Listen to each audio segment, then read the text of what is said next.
Story number 1. The air in Jefferson High was thick with pressure, and the competitive vibe hung heavy like a storm about to break. I was just another student, trying to keep my head above water in the sea of exams and expectations. But then, I stumbled onto something that shook the very core of our academic haven. Late one night, fueled by caffeine and desperation, I found myself in the deserted school library.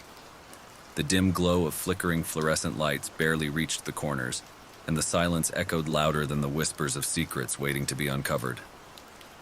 A creaking door caught my attention, and I hid behind a shelf of dusty books. Shadows danced in the hallway, and my heartbeat echoed like distant thunder. Peering cautiously, I saw a group of students, faces masked in determination, sneaking into a hidden room adjacent to the library. Curiosity clawed at me, urging me to follow. My footsteps were muffled against the worn-out carpet as I approached the concealed entrance. The door swung open with a low groan, revealing a room adorned with bizarre symbols and dimly lit candles casting dancing shadows. In the center, a circle of students huddled, their voices murmuring an oath that sent shivers down my spine. I strained to hear their words, catching phrases like success at any cost and beyond the boundaries of ethics. Fear mingled with fascination as I witnessed something beyond my understanding. They exchanged secretive glances, and in that moment, I felt the weight of their conspiracy pressing down on me like an invisible force. Sweat trickled down my temple as I contemplated the perilous decision to unravel the truth or retreat to the safety of ignorance. Days turned into sleepless nights as I delved deeper, seeking answers amidst the whispers of shadows. Each step I took felt like trespassing into forbidden territory, my breath hitching at every ominous sound that reverberated through the empty halls. The group's influence spread like a poison, weaving its way through the fabric of the school. Whispers hinted at questionable activities, exams rigged, assignments sabotaged, and alliances formed in the shadows to secure success. The line between ambition and morality blurred in the pursuit of academic triumph. My pursuit of the truth led me to a clandestine meeting, hidden beneath the bleachers of the deserted gymnasium. In the dim glow of a single flashlight, the group discussed their latest exploits, unapologetic grins etched across their faces. The tension in the room was palpable as I concealed myself behind the cold metallic structure. The secrets I unraveled clawed at my conscience, and the darkness seemed to seep into my very soul. The leader, a charismatic figure with a twisted sense of pride, spoke of the sacrifices necessary for success. I clenched my fists, biting my lip to stifle a gasp as they reveled in the power they wielded over the academic fate of others. With each revelation, the air became heavier, and the room seemed to close in on me. I knew I was standing at the precipice of a decision that could alter the course of my own destiny. The night before the finals, a chilling breeze whispered through the empty halls, carrying with it the haunting certainty of a choice that couldn't be undone. The group, unaware of my presence, gathered in a circle under the pale moonlight streaming through a cracked window. Their voices rose in a sinister chant, a ritualistic performance that sent shivers down my spine. As I listened, a realization dawned. I held the key to exposing their dark machinations, but doing so meant risking not only my academic future but also the fragile equilibrium of the entire school.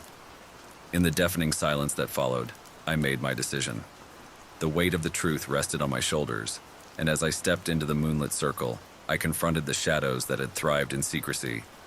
The faces around me contorted with shock and fury, but I stood firm, knowing that some secrets were meant to be exposed, no matter the cost.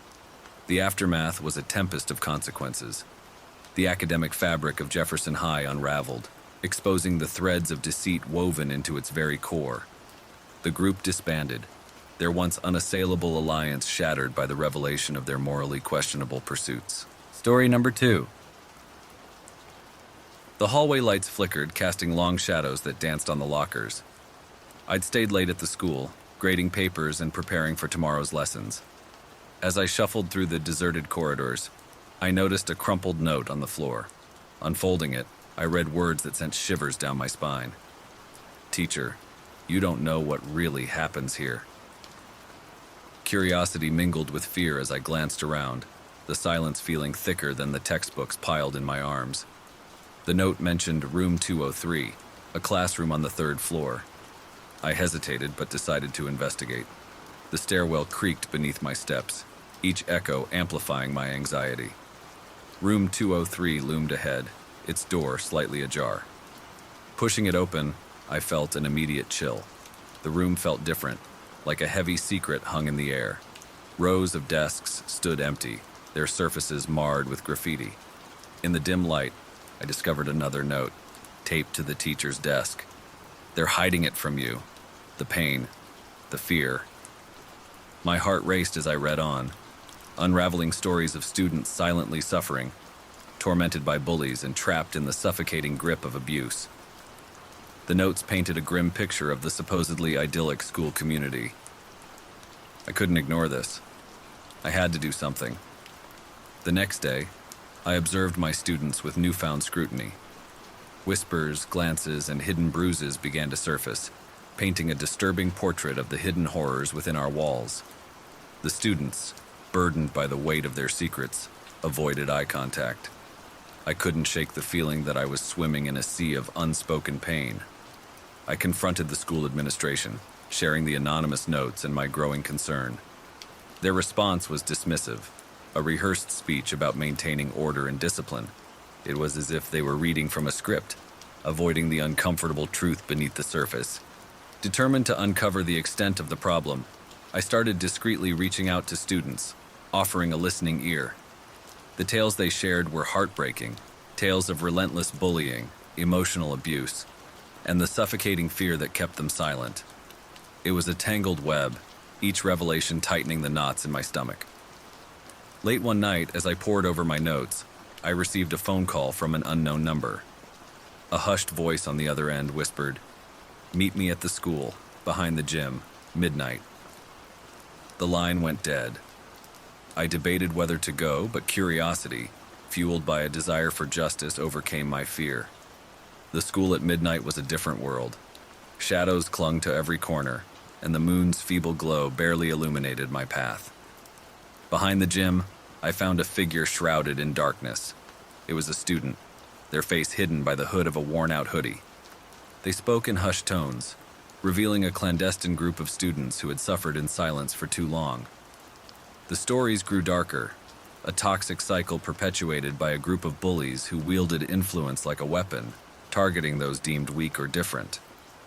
As the informant shared names and details, I felt a knot tighten in my chest. The bullies weren't just students. Some were teachers, and even a few administrators were complicit in the cruelty. It was a conspiracy of silence, an intricate dance of power that had festered for years. Armed with this unsettling knowledge, I wrestled with the weight of responsibility. Exposing the truth meant risking my career and facing those who thrived in the shadows. But I couldn't turn a blind eye. The victims deserved better. I compiled my evidence, documenting each whispered confession and every scrap of information. With a heavy heart, I approached a local journalist, someone known for exposing corruption and injustice. We agreed to meet in a quiet diner, away from prying eyes. As I handed over my findings, the journalist's eyes widened. They saw the gravity of the situation and promised to investigate, pledging to protect my identity. Days turned into anxious weeks as we waited for the story to break, each moment filled with the fear of retaliation. Story number 3. I never thought a regular day at school could turn into a nightmare. Story number 3. Story number 3. I never thought a regular day at school could turn into a nightmare. We were all doing our thing, algebra, lunchtime gossip, and doodling on notebooks. Then, out of nowhere, the alarm blared. A lockdown drill, they said. Nothing new, right? But this time, it wasn't just a drill. The teacher ushered us into a dimly lit supply closet. We huddled in there, cramped and nervous. At first, it felt like another one of those boring drills.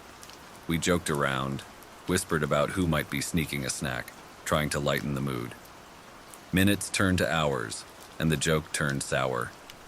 The teacher, usually all composed, was sweating. Her attempts to reassure us started sounding shaky. We could hear strange noises outside, Not the usual chatter, but something unsettling, like muffled whispers and creaking floors. Suddenly, the intercom buzzed, and the principal's voice cut through the tension. He said we were stuck. No way out.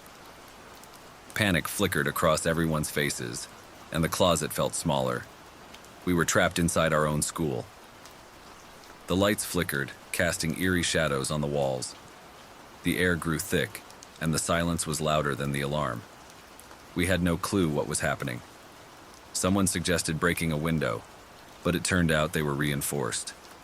The atmosphere was charged with fear, and I could almost taste it. As time dragged on, our sense of normalcy slipped away. The teacher was on the verge of tears, and some students looked like they were about to lose it.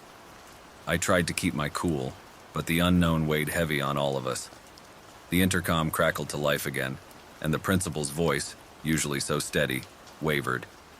He told us to find the key hidden somewhere in the school. Suddenly it felt like we were in some twisted game. Find the key? In this dark, maze-like building. The uneasy feeling in my stomach grew. The once familiar halls seemed to twist and morph, like we were trapped in a nightmare version of our school.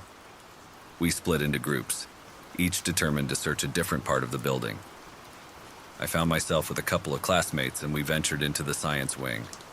The harsh, buzzing lights made everything look surreal, like a horror movie set.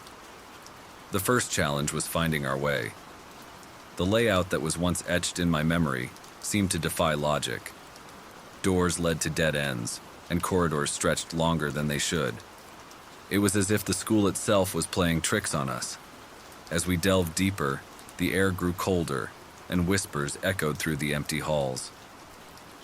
We found a classroom with a flickering light.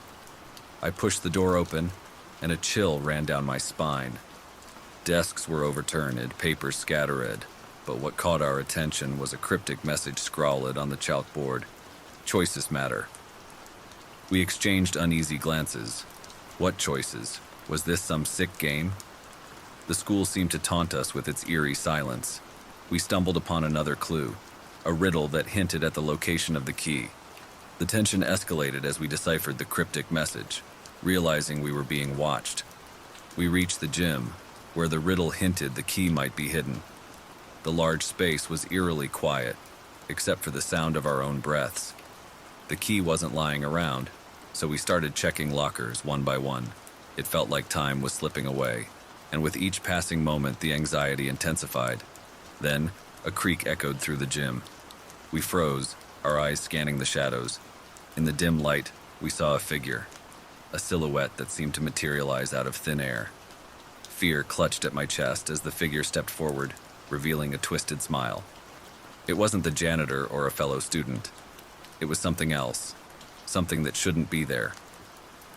The message on the chalkboard echoed in my mind. Choices matter. In that horrifying moment, we realized the choices we made could determine our fate in this nightmarish game. The figure pointed to a locker, and with trembling hands we opened it. There it was, the key. Relief washed over us, but it was short-lived. The intercom crackled again, and the principal's voice now held a sinister tone.